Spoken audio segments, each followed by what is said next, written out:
Aadhar, India's biometric ID project, is in the midst of some controversy after the government asked it to be linked to the PAN card, which is really issued by the Income Tax Department. Earlier, there was a controversy because it was linked to the midday meal scheme, whereas children had to produce an Aadhar in order to avail of the midday meal scheme. This, of course, raises some larger issues and perhaps concerns on the Aadhar project in itself and whether it's being mandatorily and against people's wishes being linked to a whole bunch of services and benefits. So let's talk about that a little bit, and also let's talk about what lies ahead in future and how can everyone feel more comfortable if they have to, including, of course, with the right legal cover. To discuss this, I'm joined by Pranesh Prakash of the Center for Internet Society from Bangalore. Also with me here is Praveen Chakravarty, investment banker, and also from IDFC Institute, and someone who's worked on Aadhar in the beginning. And Praveen, I'm going to come to you in a moment, but let's try and understand two or three things in sequence. So first, of course, is to find out why are these concerns there today for a project that's obviously been in gathering steam, so to speak, for many years. The second thing is that what is the difference between voluntary and mandatory, and why is one of greater concern than the other, considering that there are some benefits which are linked to it. The third is we should perhaps try and understand, is Aadhar technically sound or not? Does the concept of deduplication work? This is something that's been discussed in the past, but it's worth revisiting for a quick moment. And finally, of course, if this project has to move forward in whatever way, what's the right legal cover, sanction, and citizen sort of involvement it should have? So, Praveen, let me begin with you first of all. So, why are the concerns there today? From your perspective, I'm going to put the same question to Pranesh. See, the concern, the way I looked at it is, the concern seems to be a perceived coercion. And this notion of is Aadhar voluntary or mandatory. On March 30th, 2015, I wrote a piece in the Indian Express. And I kind of used the Election Commission voting card as a parallel. Now, is voting ID mandatory or voluntary for voting? And voting is perhaps the most fundamental right of any citizen.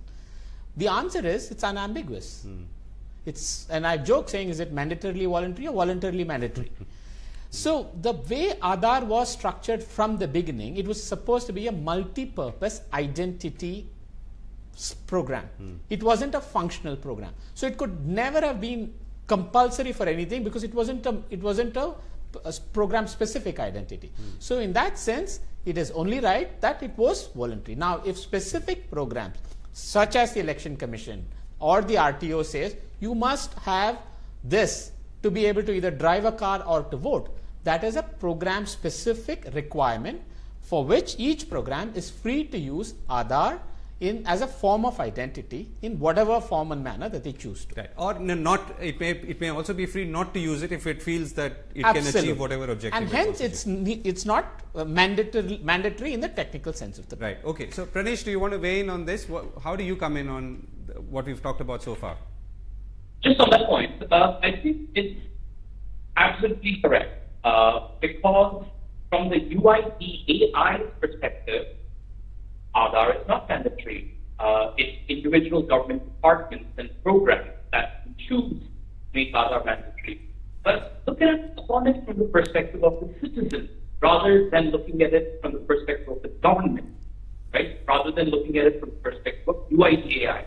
A citizen, while signing up for Aadhar, is given a form that right at the top says it's voluntary, but no, as a person who earns more than 2.5 lakh rupees a year, I have to file, an income tax return. And in order to do so, I must now, as per the new finance bill, have an Aadhar number. So, from my perspective, it's not actually voluntary. It's only voluntary from the perspective of UIDAI. And I think that's often a trap that we fall into, that lots of things that UIDAI claims are absolutely correct, but from their own perspective, not from the perspective of the citizen. Right. So Pranesh, the question to that could be that, so why not direct one's concerns at, let's say, in the last case, the Ministry of Finance, who in turn runs the Central Board of Direct Taxes, who in turn issues permanent account numbers or PAN cards? Absolutely, you're right. That is where, in a well-functioning democracy, where different departments run under their heads, one would logically go with one something.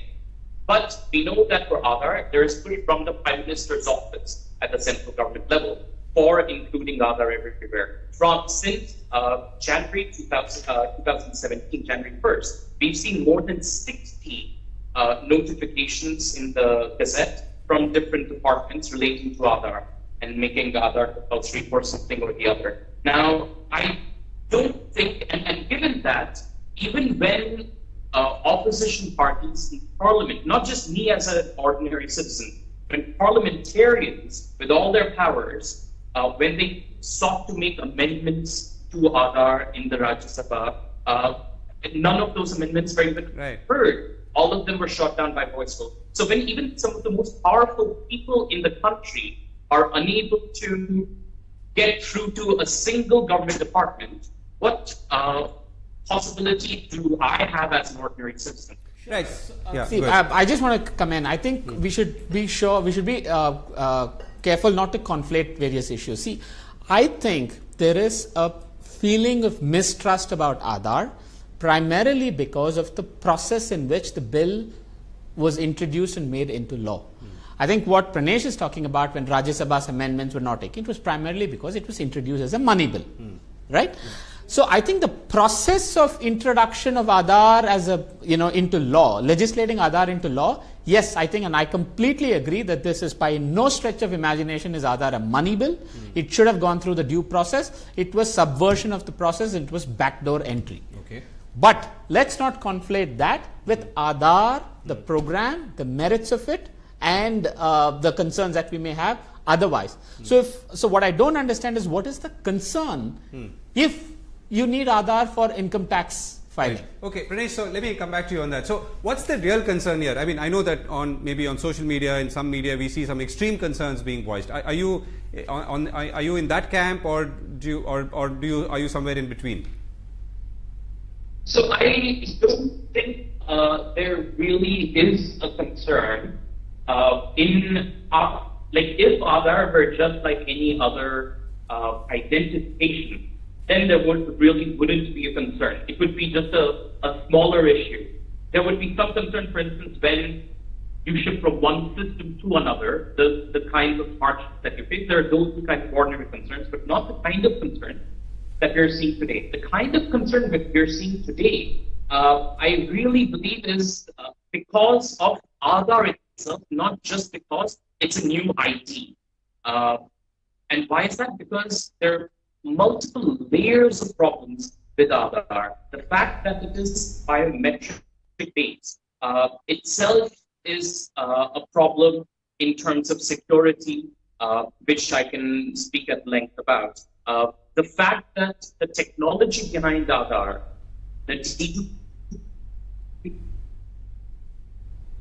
of around 84 million people, and base station technology, there was a field study that was done by UIDAI. I have data at the Center for Internet and Society. My colleague Hans Berties Matthews did calculations to show that when you are doing deduplication for the, say, 1.1 billion person, right? At that time, there'll be one false positive out of every 122 enrollments.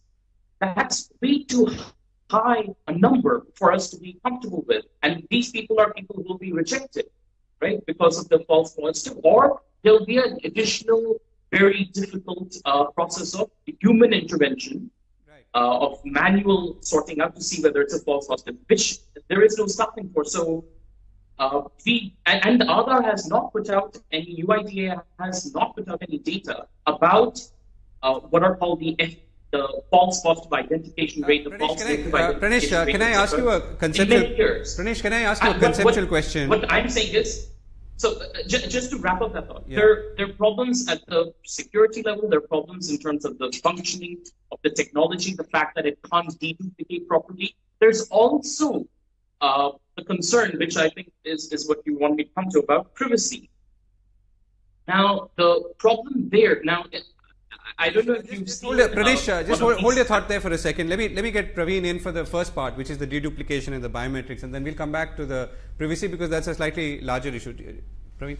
Yeah, so see, first let me start by saying I agree in a truly liberal society, even one innocent person cannot be convicted if that means letting 10 guilty go scot-free. So to that extent, a false positive is not acceptable in a truly liberal society. But having said that, let's acknowledge that there may be some false positives. Is there a recourse for that person who's impacted by that false positive?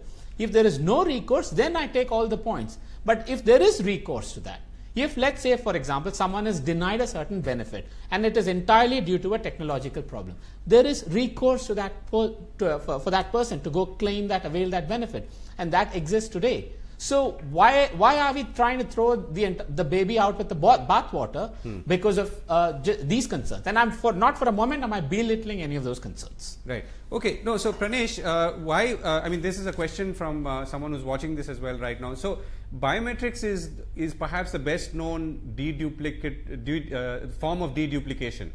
Is there an alternative to this, the way you know it? I mean, when we say biometrics in the case of Aadhar, we're talking not just about fingerprints, but also retina scans. Not a retina, we use iris in Aadhar. Now, that's a fantastic question. No, what UIDAI has come up with is the best known form of deduplication. My point is, it's still not good enough.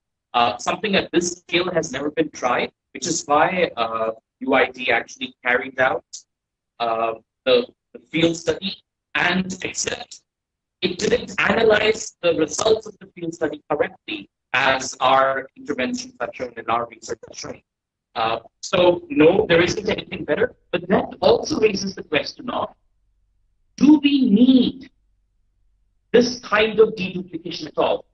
As an example, one of the most famous instances of Aadhar cutting down on subsidy fraud is that of the LPG subsidy scheme in Karnataka, where there was a claim that Aadhar was responsible for around 120.9 crores rupees of fraud being detected and fakes being removed. But if you actually look at the actual data, most of the deduplication happened before Aadhar was actually introduced into the scheme. It was list-based deduplication that weeded out more than 20 times as many fake entries as Aadhar enrollment did.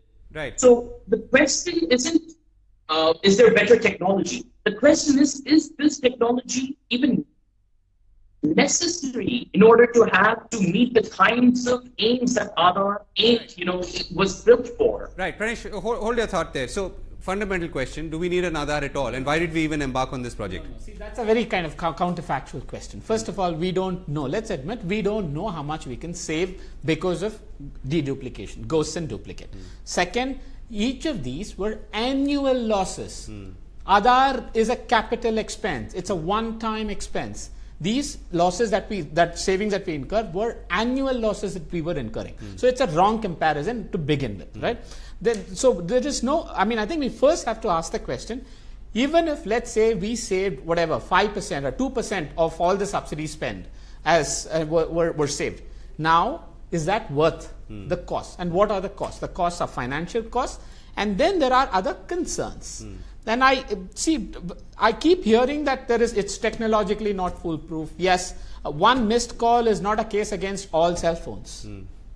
So one drop call, I mean. So let's ask the question: is a person truly deprived of a particular benefit or any other service of the government without Aadhar? And if she is deprived, then I agree that it is not worth it. So let me ask the flip question, right? So what does the person really get by virtue of having an Aadhar? Is the person, citizen, resident, progressively assured of better services or better benefits actually reaching to her or him? Presumably, that's the entire premise behind. First, with the Aadhar or no Aadhar, we are already moving into what's called a direct benefits transfer, right? Where people are getting money in the bank accounts, right? So that 1.6 lakh crores of subsidy spend has already been put. People clearly prefer that. That's why the government's doing it. And is it more efficient? Presumably so. Aadhaar is only going to improve that. So where is the question of the citizen not wanting it?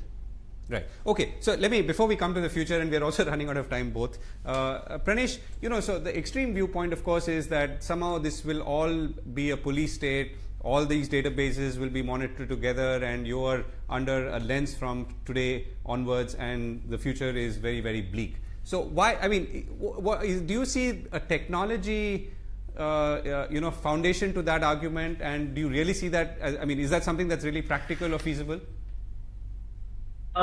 Yes, there is. There are at least three aspects to that argument.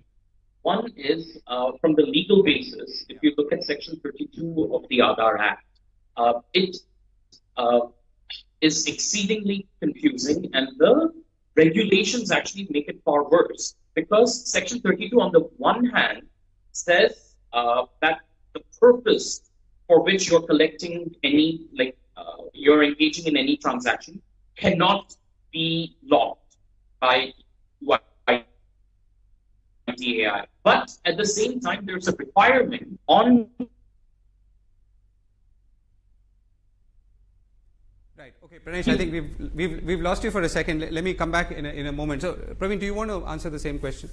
So, will we become a police state? Now, I don't know. Theoretically, I mean, to be fair, at least theoretically, we should address that. Whether we believe it will happen. No, I agree. See, does Aadhaar give more information in the hands of the government? The answer is yes.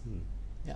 Now, could the government have gotten this information as they wanted to turn this into a police state? Otherwise, the answer is yes. Okay. Yeah. So, the benefits that Aadhaar can accrue, both in terms of service delivery and welfare efficiency, versus the prospect of turning into a police state, assuming otherwise we would not have been able to, is false. Is a false binary in my view. We would if the notion of turning into a police state, I don't think is dependent on Aadhaar being there or not. Yes, it does give more information, but if we did want to turn into a police state, we could have anyway turned into one. Right. Okay, so there's one more question. I don't know when we get Pranesh back and we can hear him clearly. So why isn't each department collecting? Yeah. So why isn't each department collecting details of its own? So for instance, when you go to the passport office, they do their own biometric collection. Why can't the income tax also do its own biometric collection? So that's a question that's just coming in on Facebook. Sure, I think it's a policy decision. I mean, clearly we can argue that efficiency-wise, each department collecting its own. I'm pretty sure if we embark down that road, the same people would have said, "Why are you collecting biometrics for every single thing? Why can't you just collect it centrally?" Yeah. So I think it can cut both ways. Okay, Pranesh, we've like I said, almost run out of time. Last question. So if you were to look ahead, how do you see this project evolving? What is the kind of legal, technical, or other cover that you would like to see to make it safe and utilitarian for citizens and residents? I think three things clearly need to be looked at.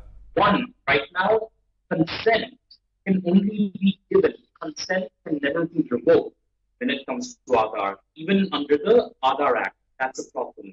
Two, there is no general data protection or privacy law in India. So one of the largest problems with Aadhaar is not the existence of UID and Aadhaar itself, but the fact that it allows all these disparate databases, which earlier were silos, to be connected using Aadhaar, using biometric guarantees. That's a huge problem, and without having passed a privacy law, we should not have passed Aadhaar Act.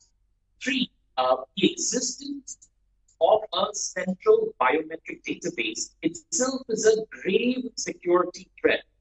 In the US, 21.5 million federal employees' data were lost recently, including 5 million fingerprints. If that happens in Aadhaar in India, then for those 5 million people, Aadhaar would no longer be usable.